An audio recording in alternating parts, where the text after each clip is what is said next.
So I wasn't sure if I was going to count this film as noir until I saw it because it not all heist films are noir, and it definitely has elements of straight up drama in it that pull away from the genre aspects. Although, is noir a genre or a feeling? I'm more of a it's a feeling, and I got a very noir feeling from this film. The only thing that maybe makes it not quite noir is the very ending is a little upbeat in a way that noir should not be. But that's beside the point because I wanted it to be upbeat. I was glad that it was upbeat. This review is going to have spoilers, so stop watching. This is Steve McQueen's Widows. It is based on a television show written and created by is it Linda LaPlante. Linda LaPlante from the early 80s. McQueen developed this iteration of the story with Gillian Flynn. Now, I absolutely hated Gone Girl. Hated it so much. And I don't know that it was Flynn's work that I hated or what Fincher did with Flynn's work that I hated. I don't know because I haven't read the book. I just know that I hated that movie. So I was a little wary, but I have enjoyed the McQueen films that I've seen. So I felt I needed to go with it. And the cast is literally to die for, including people I didn't know who were in it. One of my favorite character actors is Garrett Dillahunt. He was in this movie. No one told me he was in this movie. Made the whole movie for me, really. He's just one of my faves. So anytime he pops up, I'm like, that guy. But the main cast is Viola Davis, Michelle Rodriguez, Elizabeth Debicki as the titular widows, Cynthia Erivo. No, I just said that wrong because I have dyslexia. Erivo, who joins the group when they need a driver. All of the men, and Carrie Coon, also a widow. The men are played by Colin Farrell, obviously a fave. Colin Farrell is a sixth generation Chicagoan and politician who is running to fulfill the job of his father, played by Robert Duvall, who has to step down because he's had a heart attack. He's also a terrible person who sees he is the kind of politician that everybody hates when they think of politicians. He is crooked, he's dirty, he does good things, but not for good reasons, and he's incredibly racist. Anytime you think that the North is not as racist as the South, you realize the entire country is racist. That is there. It just manifests in different ways. Um, Colin Farrell is running against a man named Jamal Manning, who was a crime boss and is trying to shift into being a politician because he's tired of that life. He is played by one of the great actors to come out in the last few years, Brian Tyree Henry. He's in everything. He's so good in everything. What a great actor. His brother is played by Daniel Kaluuya, who was in, I hope I said that right. He was in Get Out last year, got an Oscar nomination. He is primed to possibly get another Oscar nomination. If freaking Jeremy Renner can get an Oscar nomination for The Hurt Locker one year and the next year get a supporting actor nomination for The Town, then this man can get himself back-to-back Oscar nominations for the same reason, because he's better than Renner was in The Town. I said it. And then Liam Neeson is Viola Davis's dead husband. The other husbands are played by John Bernthal and a couple of actors that I don't recognize. You also have the supporting cast filled out by people of great strengths like Jackie Weaver and Lucas Haas. Lucas Haas, for me, will always be the little kid in Witness, because I watched Witness a lot as a kid, like a lot. He's also, the like weaker brother in Mars Attacks. Lucas Haas is 42. He is the same age as Colin Farrell. What? It's weird how you see somebody as a at a certain age and they're stuck that way in your head forever. He's 42. And he's kind of creepy in this movie. Um, I'll explain why.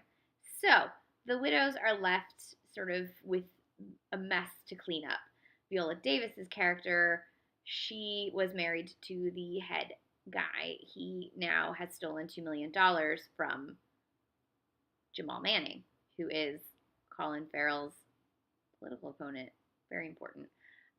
Elizabeth Debicki is one of those women whose family has continually, you know, set up that whole women are to be taken care of, and marriage is a goal. And we like to think that we're in the age of feminism, but that is very much how many women are still raised in this country, in other countries, all over the place.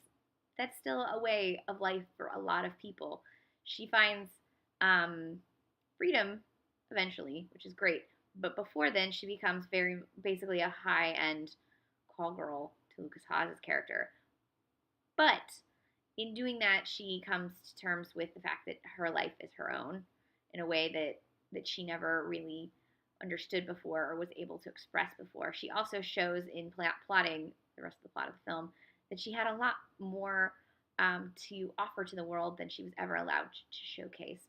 Michelle Rodriguez's character owns a dress shop that her stupid husband has sold to debtors, and she's lost it, and she has her children and she's about to lose them. And then Cynthia Erivo's character is a babysitter and beautician who is working two jobs, barely has time to see her kid, but she has to work these jobs in order to pay for the life of her child. So you have these four women get together, and what do? They pull off the job, the last job, as detailed by Davis's husband. However, they are not professional crooks. So what's great about it is the way that they plan what they're doing is very much using their own expertise to do the same job. And they do it efficiently and really well and work together with little to no fighting, because the truth is women don't tend to fight.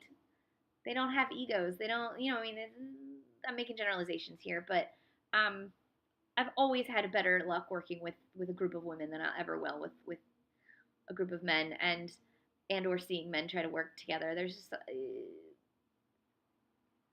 I think past generations separating the sexes has caused more problems than good. And a lot of these men are basically, every man in this movie is awful for different ways, and it's kind of glorious how many different sort of tropes about masculinity are just deflated by, not even by the women showing the men how awful they are, but by just having a true depiction of the pettiness and awfulness of all of these men in their own actions. I thought that was really powerful. But what's great is that there isn't a men are trash, women are great dynamic. There are plenty of women in this film that are awful, and there are plenty of men in this film that are not that bad. For example, the Garrett Dillahunt character, he's probably the one truly good dude in this movie. Colin Farrell's character, he's not perfect, but he's definitely a step above where his father was at, and he's learned to be slightly better. He's still a terrible person, but a slightly less terrible person who, might actually try to make things better. Probably not. That's the way in which, so spoilers, the reason I say it's like the ending almost makes it not noir is the women get away with it, and for the most part get to lead their lives back the way they want their lives to be now, but now they have money to be in control, right? The way that it's not 100% happy, and the way I think it still ends on sort of a noir note, is that if either politician won, you were probably not going to be in a good place, and the one who does win, the reason he wins, you're like, fuck, like the world is awful. I don't know. I liked this movie a lot. I liked the way it showed these women banding together. I liked the way it showed. There were moments like there's a really great moment where Michelle Rodriguez's character is trying to get some information, and she's talking to another Latina woman, and she uses their shared heritage of like, you know how hard it is for us in this world. Like I need some help or I'm gonna lose my job kind of thing. And that was a beautiful moment. There's another moment I really like. Oh, there's a moment between Viola Davis and Cynthia Erivo after they've pulled off um, the heist that is a great little just moment of shared respect for each other and relief that I thought was just lovely. And lastly, Liam Neeson. So he is, you think, playing a role he's played, right? But what it really is a deconstruction of the roles he's been playing in the last, 10 years. And it was just brilliant, utterly brilliant casting. 100% behind it. And then you can talk about Viola Davis for days. She's one of the five greatest working actresses today. So I don't really need to describe why she was so good because she just is always. I feel like there's one last thing. Oh, I just want to say go see this movie. It's underperforming because they marketed it more as an Oscar movie than a heist movie, and it's kind of a heist movie that's Oscar caliber. So it's a genre film that's made well and thus Oscar quality. But it's just a very entertaining film with a lot to say that I think deserves some attention. So go see this movie. It's called Widows. Steve McQueen, again, one of the great directors.